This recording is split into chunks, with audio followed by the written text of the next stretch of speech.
प्रचंड बहुमत का प्रचंड प्रहार। दोस्तों, गृह मंत्रालय भारतीय जनता पार्टी उस उप मुख्यमंत्री के हाथ में है जिसको आपने चुनाव के दौरान बहुत सारे आरोपों में देखा होगा। ये बात अभी छोटी इसलिए कही है क्योंकि बुलडोजर का वार बिहार में क्या नीतीश का सुशासन अब बुलडोजर के जरिए चलेगा। बुलडोजर बात मैं इसलिए कर रहा हूं कि आपको याद होगा बुलडोजर सुशासन के लिए मशहूर है उत्तर प्रदेश में। बाबा का बुलडोजर, उसकी चर्चा पूर्व मुख्यमंत्री शिवराज सिंह चौहान भी कर चुके हैं। और अब ताजा मसला है वो है बिहार का। बिहार के गृह मंत्री सम्राट चौधरी का बयान, अपराधियों की खैर नहीं। बिहार में एक व्यवस्था कड़ी है। बिहार का सुशासन लगातार बिहार में अराजकता को समाप्त किया है, जंगल राज को समाप्त किया है। उस व्यवस्था को पूर्ण रूप से स्थापित किया जाएगा। लेकिन ये जरूर कहूँगा कि अपराधियों के लिए खैर नहीं है। अपराधी के लिए ये बिहार नहीं है। बिहार से बाहर ही अपराधी को जाना होगा। अवैध कब्जे कहीं भी हो, कैसे भी हो, और पटना से लेके सासाराम से लेके मुजफ्फर, कोई ऐसा जिला नहीं है जहां विगत 3 दिनों में या विगत सप्ताह में लगातार बुलडोजर नहीं चल रहा।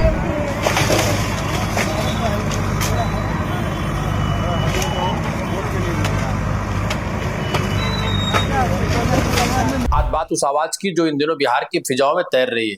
न चुनाव के शोर की आवाज है और न किसी रैली के भाषण की। ये आवाज है घरघराहट की, ये आवाज है टूटते आशियानों की, और ये आवाज है उस मशीन की जिसने उत्तर प्रदेश में बाबा का बुलडोजर कहा जाता है।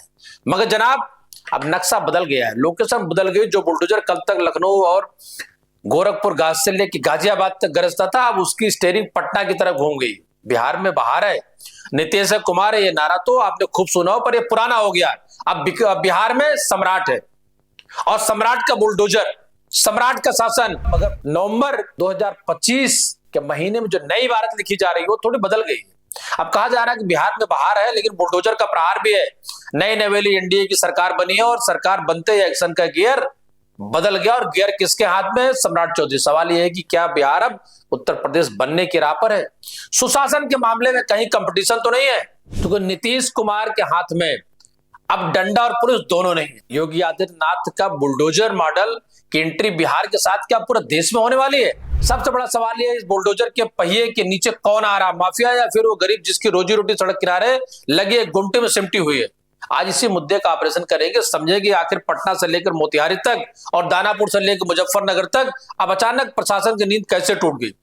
शुरुआत करते हैं राजधानी पटना से। 25 नवंबर की तारीख, सुबह का वक्त आमतौर पर पटना की सुबह की चाय चुस्कियों और सियासी चर्चाओं के बीच शुरू होती है, लेकिन इस बार सुबह हुई पुलिस के सायरन और बुलडोजर के पीले पंजों के साथ। वीरचंद पटेल पथ, ये नाम याद रखिएगा, ये वो इलाका है जो पटना की वीवीआईपी रोड मानी जाती है। यहाँ बड़ी बड़ी पार्टियों के दफ्तर, नेताओं का आना जाना। इसी सड़कों के किनारे वो चाय नाश्ते की दुकानें थी जहां अक्सर राजनीति की एबीसी तय होती है। मगर प्रशासन का अमला पहुंचा, देखते ही देखते सब कुछ मलबे में तब्दील हो गया।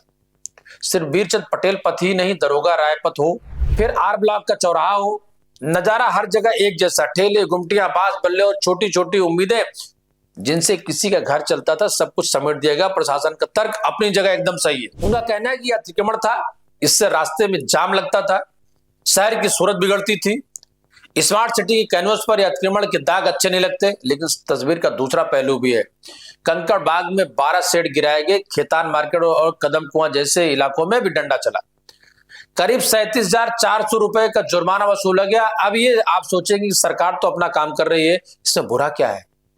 बुरा कुछ नहीं साहब, कानून का राज होना ही चाहिए। मगर सवाल टाइमिंग का है और सवाल उस पैटर्न का है जो बिहार के राजनीति में 19 साल बाद बदला है। आपको याद होगा कि बिहार में पिछले 2 दशकों से एक ही चेहरा सत्ता के केंद्र में है, नीतीश कुमार।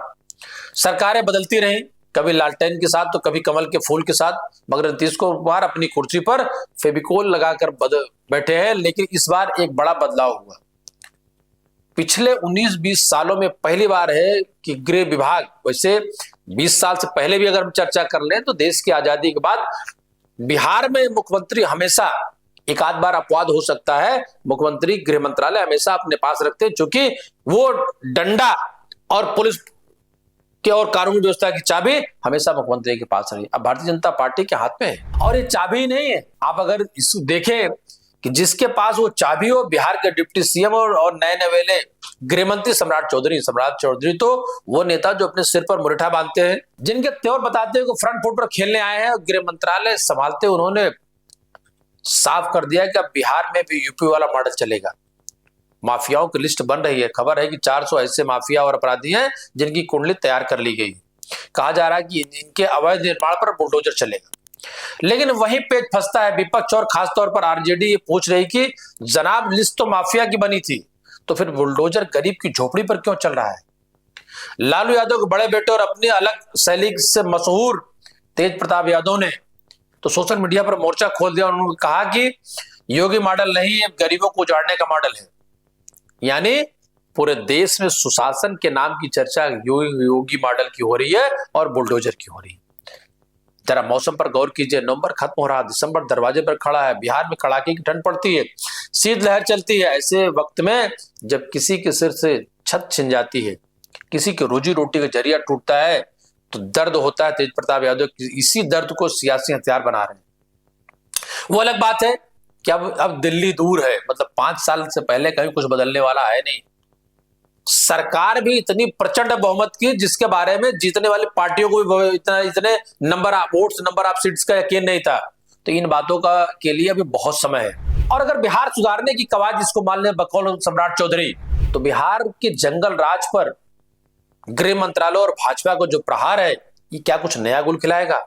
क्या बदलेगा बिहार? और अगर बिहार इस तरीके से बदलेगा तो बिहार के में जो सुशासन बाबू की बात हो रही थी, उसका भी क्या इतिहास होने को आ गया है। और सरकार में बैठी जेडीयू जिसके पास प्रमुख मुख्यमंत्री पद है, वो थोड़ा डिफेंसिव मोड में है। जेडीयू के प्रवक्ताओं को समझ नहीं आ रहा कि एक्शन को क्रेडिट ले या पल्ला झाड़े, या कहे कि भाई ये कोई बुलडोजर मॉडल नहीं है, तो बिहार के पब्लिक लैंड इंक्रोचमेंट एक्ट के तहत हो रही सामान्य कार्रवाई है, ये कोर्ट का आदेश, हम तो बस कानून का पालन कर रहे हैं। बड़ा दिलचस्प है ये खेल। बीजेपी इससे अपनी उपलब्धि बता रही है, वो इसे जीरो टॉलरेंस कह रही है। वो दिखाना चाहती है कि देखो हमारे पास गृह मंत्रालय आया तो हमने डंडा किस तरीके से चलाया, अपराधियों में खौफ पैदा कर दिया। उधर जेडीयू इसे रूटीन प्रोसेस बताकर माफिया को ठंडा रखना चाहती है। लेकिन नीतीश कुमार की इमेज हमेशा सामाजिक न्याय वाले सुशासन बाबू की रही। इस बुलडोजर और आक्रामक अपराधियों के खिलाफ चलने वाले प्रहार के बारे में नीतीश क्या विचार करते हैं? अब जरा पटना से बाहर निकलकर बाकी बिहार का भी हाल जान लीजिए। ऐसा नहीं कि हाल सिर्फ राजधानी का है। मुजफ्फरपुर के मोतीझील इलाके में प्रशासन ने अल्टीमेटम देकर दुकानें तोड़ दी। वहां के डीएम सुब्रत सेन साहब कह रहे हैं कि शहर को जाम में से मुक्त करना है तो ये कड़वे घूंट पीने पड़ेंगे। दानापुर के मेन मार्केट में भारी पुलिस बल के बीच पक्के और कच्चे निर्माण गिराए जा रहे हैं। मोतिहारी का किस्सा तो भी कुछ अजीब है। यहां प्रशासन ने एक 48 साल पुराने कोर्ट के आदेश को आधार बनाकर कार्रवाई की। सोचे 48 साल, आधी सदी बीत गई। इतने सालों तक वो फाइल किस दफ्तर में धूल फाक रही थी किसी को नहीं पता। लेकिन जैसे सरकार का मिजाज बदला, निजाम बदला, गृह मंत्रालय का डंडा किसी और के हाथ पहुंचा, फाइलें धूल जो फाक रही थी वो सब तरोताजा हो गई और बुलडोजर स्टार्ट हो गया। इसे कहते हैं नेशन फर्स्ट, या यूं कहें कि एक्शन फर्स्ट। सीवान हो या बिहार शरीफ हो या फिर आरा, हर जगह कहानी कमोवेश एक जैसी। प्रशासन की दलील है कि वो सड़कों को चौड़ा कर रहे हैं, अवैध कब्जे हटा रहे हैं, पब्लिक भी बटी हुई है। एक धड़ा है जो खुश है, जो ट्रैफिक जाम में फंसकर अपना ध्यान या आधा दिन बर्बाद करता, वो कह रहा है कि बहुत अच्छा हुआ, सड़कें खुली खुली लग रही हैं, सांस लेने की जगह मिली। लेकिन दूसरा धड़ा जिसकी दुकानें उजड़ गई, जिसकी रोजी रोटी चली गई, अब कल की रोटी की इंतजाम कहां से होगा? पूछ रहा है कि अब हम वहां दुकानें लगा रहे थे जब पुलिस वाले वहां थे, तब नगर निगम वाले कहां थे? क्या तब उनकी आंखें बंद थी? क्या वो अपने जेब गर्म कर रहे थे? क्योंकि सरकार तो एनडीए की ही थी। आज अचानक उन्हें कानून क्यों याद आया? मित्रों, कानून याद आएगा क्योंकि सम्राट चौधरी गृह मंत्री हैं। भाजपा का इस बार व्यक्तिगत तौर पे बड़ी पार्टी के नंबर ऑफ गेम, ज्यादा सीटों को जीतना। तो भारतीय जनता पार्टी दिखाना चाहती है, बताना चाहती है कि बिहार में अगर उसका शासन सुशासन होगा तो कैसा होगा बिहार। विपक्ष का आरोप है कि अतिक्रमण के नाम पर एक खास वर्ग को निशाना बनाया जा रहा है। कहा जा रहा है कि फुटपाथ पर दुकान लगाने वाले, रेहड़ी पटरी वाले ज्यादातर दलित या पिछड़े समाज के आते हैं। ये वही वोट बैंक है जिस साधने के लिए नीतीश कुमार ने अपने महादलित आयोग बनाया। अब अगर उन्हीं के राज में उन्हीं के वोट बैंक पर बुलडोजर चलेगा तो उसका सियासी नफा नुकसान क्या होगा? मित्रों, सियासी नफा नुकसान तो जनता ने 15 दिन पहले तय कर दिया। 14 नवंबर को जो परिणाम आए वो इन सवालों को बहुत दूर छोड़ चुके हैं। उन्होंने भारतीय जनता पार्टी और नीतीश पर बहुत भरोसा जताया है और आपको हाशिए पे इस कदर लाके खड़ा कर दिए कि आप कहीं मुंह दिखाने लायक नहीं रहे। जमानत जब्ती 25 सीटों पर सिमट चुके हैं और इस कड़वी सच्चाई को आपको कबूल करना पड़ेगा। विधानसभा चुनाव बहुत दूर नहीं, एक नई सरकार भी बनी है, लेकिन इसकी नजर भविष्य पर। बीजेपी जानती है कि यूपी में कानून व्यवस्था और बुलडोजर के नाम पर इन्हें बम्पर वोट मिले थे। मध्य प्रदेश में भी यही फार्मूला हिट रहा, राजस्थान और हरियाणा में भी अपनाया गया, तो अब बिहार अछूता क्यों रहे? बीजेपी अपने कोर वोटर को यह मैसेज देना चाहती है कि देखो, हम राज करना जानते हैं, हम सख्त फैसले लेना जानते हैं, लेकिन क्या बिहार यूपी है? एक बड़ा सवाल है मित्रों। बिहार की तासीर थोड़ी अलग रही, लेकिन उन तासीरों पर भी अब विराम लग गए, धूल पड़ चुकी है। वहां के वोटर जाति, धर्म, अन्य चीजों से उठकर इस बार उन्होंने वोटिंग की है। पॉलिटिकल भी बहुत आसान नहीं है। वहां जेपी आंदोलन हुआ, सामाजिक न्याय की धारा निकली। ऐसे में अगर ये बुलडोजर सिर्फ गरीबों को झोपड़ी तक सीमित रह गया और बड़े मगरमच्छ के अवैध महलों तक नहीं पहुंचा तो ये दांव उल्टा भी पड़ सकता है। गृह मंत्री सब सम्राट चौधरी कह रहे हैं कि अपराधी बिहार छोड़ दे या जेल जाने को तैयार रहे। क्या अपराधियों के लिए खेल नहीं है? अपराधी के लिए ये बिहार नहीं है। बिहार से बाहर ही अपराधी को जाना होगा। कमोवेश यही बात 2017 में जब भारतीय जनता पार्टी सरकार बनी थी, तो अगर आप सबको याद हो तो योगी सरकार का पहला जो फरमान और फार्मूला था वो यही था। सुनने में ये डायलॉग भी किसी फिल्म हीरो जैसा लगता है और जनता को ये डायलॉग याद पसंद भी आते हैं, लेकिन जनता ये भी देखती है कि जिस जमीन को खाली कराया गया, कल वहां फिर कोई रसूखदार कब्जा तो नहीं कर लेगा। अक्सर होता यही है, गरीब का ठेला हटा दिया जाता है और अमीर की गाड़ी पार्क हो जाती है। अगर इसे सिर्फ सुशासन कहते हैं तो फिर इस परिभाषा का दोबारा विचार करने की जरूरत है। पटना के जिलाधिकारी त्यागराजन एसएम ने भी साफ निर्देश दिए कि थानेदारों की जिम्मेदारी होगी कि अतिक्रमण दोबारा ना हो। उन्होंने उसे पर्सनल रिस्पॉन्सिबिलिटी बना दिया, ये अच्छी पहल है। लेकिन क्या थानेदार साहब वाकई इतनी हिम्मत दिखा पाएंगे या फिर हफ्ता वसूली के रेट बढ़ जाएंगे? ये तो आने वाला वक्त ही बताएगा। न्यू कैपिटल जोन से लेकर पाटलिपुत्र जोन तक, अजीमाबाद से लेकर फुलवारी शरीफ तक हर जगह फाइन वसूला गया। सामान जब्त किए गए, 3 स्टॉल, 1 एलईडी टीवी कैमरे, 5 बल्ले, ये वो सामान जो जब्त हुआ। सरकारी खजाने में 37 से 48 हजार रुपए जमा किए। लेकिन इस कार्रवाई से जो डर का माहौल बना उसकी कीमत क्या है? सिक्के का दूसरा पहलू भी अगर हम देखें, शहर को वाकई में सुधार की जरूरत है। अगर आप पटना गए हो तो आपने देखा होगा कि अशोक राजपथ पर चलना किसी जंग जीतने के उससे कम नहीं है।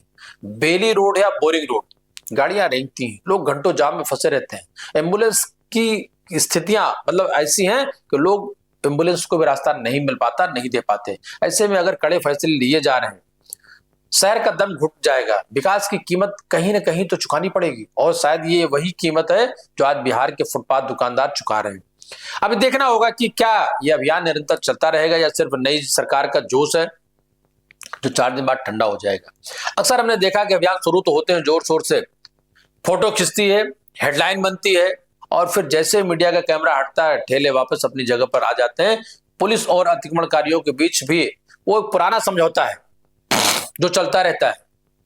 क्या सम्राट चौधरी और उनकी पुलिस इस बार सिंडिकेट को तोड़ पाएगी? क्या वो 400 माफिया जिनकी लिस्ट बनी वाकई उनके अवैध साम्राज्य पर बुलडोजर गरजेगा? क्या बदलेगा बिहार? सुशासन की एक नई इबारत लिखेगा बिहार या फिर बुलडोजर का मुंह सिर्फ गरीब की गुमटी की तरफ ही रहेगा? क्योंकि असली परीक्षा तो तब होगी जब किसी बाहुबली का अवैध कॉम्प्लेक्स गिरेगा। असली परीक्षा तब होगी जब किसी रसूखदार की अवैध कॉलोनियां गिरेंगी।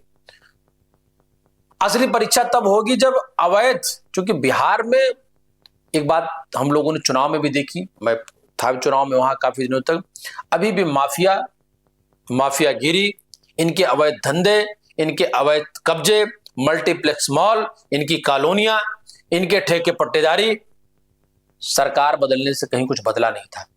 बदलता है तो जरूर जनता इसका स्वागत करेगी। अगर ऐसा कर पाई तो माना जाए कि बिहार में वाकई बदलाव आया है, वरना गरीब पर डंडा चल रहा ना तो अंग्रेजों को जमाने से चलता आ रहा। साहब इसमें नया क्या है? कुल मिलाकर लबुलुआब ये है दोस्तों, बिहार के एक नए प्रयोग के दौर से गुजर रहा नीतीश कुमार का चेहरा अब बीजेपी के कलेवर, सुशासन और बुलडोजर का ये कॉकटेल बिहार को किस दिशा में ले जाएगा, देखने वाली बात होगी। विपक्ष इसे मुद्दा बना रहा, बनाना भी चाहिए, गरीब विरोधी बता रहा, बताना भी चाहिए, सरकार इसे विकास का रास्ता बता रही है, और इन दोनों के बीच वो आम आदमी खड़ा है जो चाहता है तो है कि सड़क साफ सुथरी रहे। वो चाहता है कि बिहार बदले, सुशासन आए, अपराधी जेल में जाएं, हत्या बलात्कार फिरौती कम हो। लेकिन अगर उसको मदद करनी है, सरकार के साथ खड़े होना, तो ये वक्त है। आज के लिए बस इतना ही। बिहार की सियासत और वहां के घटनाक्रम पर हमारी नजर रहेगी। बुलडोजर आगे कहां और जाएगा, किसके सपने तोड़ेगा, ये आपको बताते रहेंगे। आप क्या सोचते हैं इस बुलडोजर एक्शन के बारे में? क्या यह जरूरी था या फिर गरीबों पर अत्याचार है? अपनी राय जरूर रखें। और आपको वीडियो पसंद आए, आने वाले वीडियो पसंद आए, पूर्व के वीडियो पसंद आए हो तो कृपया इसे देखें, शेयर करें और सब्सक्राइब करें। धन्यवाद, आभार।